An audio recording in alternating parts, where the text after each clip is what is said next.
Welcome. My name is Jake. I can't tell you my last name, where I live, or anything else. And I'm a child soldier, and this book series was amazing in the 90s. And it's also dead as hell right now. It's been dead since the 90s. Was it even written by the person who said that they wrote it? The early books were. Yeah, but you got a bunch of ghostwriters to do things. Yeah, well, there were 54 books. Wait a minute, can you go back? I want to watch the demo for this real fast. Oh, right. Well, there were 54 books plus, like, 2 or 3 big special books, and then 1 choose your own adventure, and then, like, 4 side books. So while we were sitting on this screen, we realized that the demo for this is amazing in its own special way, and I just want to share this with everybody. Yeah, we gotta wait for it to load up. My actual name is Megan, by the way. Yeah, well, I'm guessing that people know that already. Look at this. It's pre-recorded footage of the game. With demo written on it. With demo written on it at a different resolution than what the game actually runs at. Because I'm sure at the time that they recorded it and slipped it in there, maybe they expected the game to look like this on every TV. But it is so low quality and it is beautiful and amazing. Okay, and it's done. It's very short. It's a really short demo. Oh yeah, no, that's an incredibly short demo. And I don't even think we've seen almost any of the things in there. Yeah, anyways, I'm writing over my test game because it was just me making sure that the thing doesn't crash. Also, there's an opening cutscene that comes before the menu that we're not showing because this disc is a little damaged. It's old, so it like stutters, and we're worried it'll crash our capture card. Honestly, I might capture it later on and then splice the footage in over this. Maybe. So what you just said might have make no sense to people. That may have been. Well, I want them to appreciate that our disc is a little damaged, and you go through extra effort, or that you haven't. Face. Yes. So his name is Jake. Oh God. He's the leader. He's also Iceman. In the live Bobby action Jake. stuff. Yeah. Bobby Jake. God, that works perfectly. Her name is Rachel. She's the good one. She dies at the end. This is Cassie. She's the black one. There's more to her than that, but she's actually probably a very complex character that I'm not going to explain because she's boring. She's the only. Well, she's not the only one, but she's one of the only 2 characters in the series who is an Animorph, who is a person of color, and she's also part alien, right? No, no. Am I going nuts? No, you're thinking of Tobias. Oh, who's God, part alien, okay. And I'm pretty sure the other part is white. No, what is up with Cassie? What's her thing? Her thing is that she's just a temporal anomaly. Okay. Right. Timeline shifts become less integral around her, and this only comes up in the time travel book. One of the time travel books. And Marco. So you said, there's only 2 persons of color. It's like 2 out of 5 ain't bad. I like his doofy little haircut. It's very 90s. Also, these are all smudged in Photoshop over like reference photos of the actors from the live action show for Animorphs, which was not very good and amazing. I'm pretty sure the game is based on the live action show, not on the book. I mean, this game isn't based on shit. I'll just tell you right now. Yeah. Jake, Rachel, they kind of look the way they're described. Everyone's older than they should be because they wanted to use actors that weren't 13 years old because they're harder to act, I guess.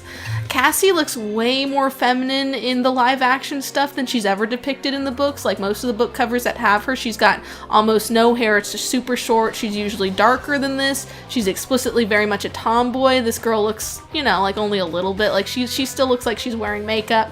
I always found that a little weird because she was not like the kind of actress that you'd think would be, this is a girl who like works on a farm and like takes animals' temperatures up their butts in a barn and has to deal with like rabid raccoons in cages. Like she doesn't look like she'd be up for that. And Marco is way more Hispanic than he's ever described or depicted, even though the character is supposed to be some kind of Hispanic. I don't think they specify. I can't tell if it's the TV, but did they like change the coloring on his skin? Because it looks like they made him straight up yellow from where I'm sitting. Yeah, it's a little bad. He's supposed to be normal human colored. He's got like I think the the lighting on these pictures is just supposed to be dramatic. Like Rachel's like bright orange. She should not be bright orange. She also looks like she belongs in like a Fantastic Four movie poster. Yeah. She's so swooshy. Yeah. But anyways, I just found it interesting that Marco in the books, it's only brought up a few times that he's some kind of Hispanic. At one point people ask, hey, can you speak Spanish to these people who are speaking Spanish? He's like, I know like one word. So is he described as having a doofy little haircut? I don't think anyone's hair is ever described other than Rachel's, who is just long and blonde. But like, I just found it really interesting that like they cast these guys like completely different, but it really works for Marco because the guy they got for Marco was just, I don't know, I just liked the guy. Like he was good at the sarcastic little shit sort of role. That's Marco. So anyways, let's start with Jake because he's the leader, and also there's no actual difference in gameplay. We're just gonna do it. Oh god. Oh, wow. Oh, I forgot about this. And it's got a loading bar as if it were a fucking Windows download. Yeah, I was gonna say, because the loading bar isn't a PS1 one. It looks like a It's not like a loading Windows. symbol or anything. It's just straight up a bar. So, I forget what these things are called, but they detect organic life that hasn't been specific. Ow. They detect organic life that wasn't specifically, like, programmed in to be acceptable. These things are bullshit. Why are they blinking? I don't know. It's because you gotta get through them without disguising. You I missed the health. missed your health! I did. Great This is a very chore. clunky game. Oh, God. Okay, so the only combat in the game is when you run into aliens. I don't know what the fuck that alien was, by the way. It's a giant bacteria. No. Also, Yeah, you're it thinking was. of a virus, but it's not that. Okay, fine.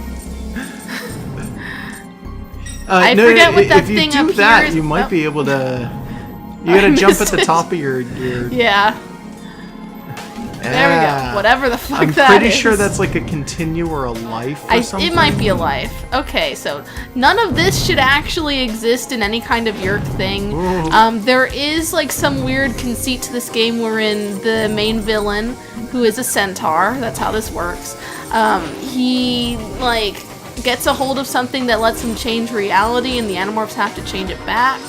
It's in the cutscene that we haven't or may show. I'm not sure yet. More health.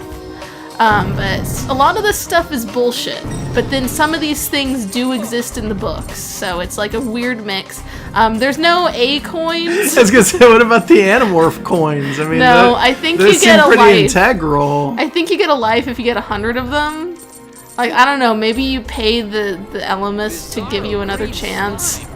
The Elemist is the old troll man in a cave, right? I should have prefaced this with a warning that I'm gonna make a lot of stupid fucking references to those books that no one's gonna get but me and the people I hung out with in 5th grade. No, I'm sure. Oh yeah, we should also preface it with this will probably take the place of Silhouette Mirage because we've already beaten it and we're like recording more stuff. I played Silhouette Mirage and that was I don't know, it was an okay run, right? Yeah, you're good at 2D platformers. Yeah, I'm not. Megan's gonna be dying a lot. But it doesn't help that this game controls like ass. Oh, there we go. In fact, there's a chance she might not even beat the game. We're not sure. Well, we'll find out. The timing on these jumps is hard to pull off. The hitbox, come on. Alright, there we go. First of all, the hitbox on the arena is bad. You only turn into an animal when you have to fight a thing, and your attack is really shitty and it's got a bad hitbox. And the aliens that we've seen so far don't look like anything from the books. I like how that thing's, I don't know what that is either. The thing in the, I like it though. It's like a Digimon. Well, it also kind of looks like certain actual kinds of sharks, but not quite. Not quite. And we also get this weird dot matrix feel to like the thing when it loads. It's totally. I don't know what's wrong with this game. Why are you collecting cubes? Oh, the cubes are Escafil devices. Those are what give us our superpowers. There's only one that we should be having access to. In fact, its location and our possession of it is supposed to be a big fucking deal. And part of the end game of the last 4 books is that the enemy gets a hold of them.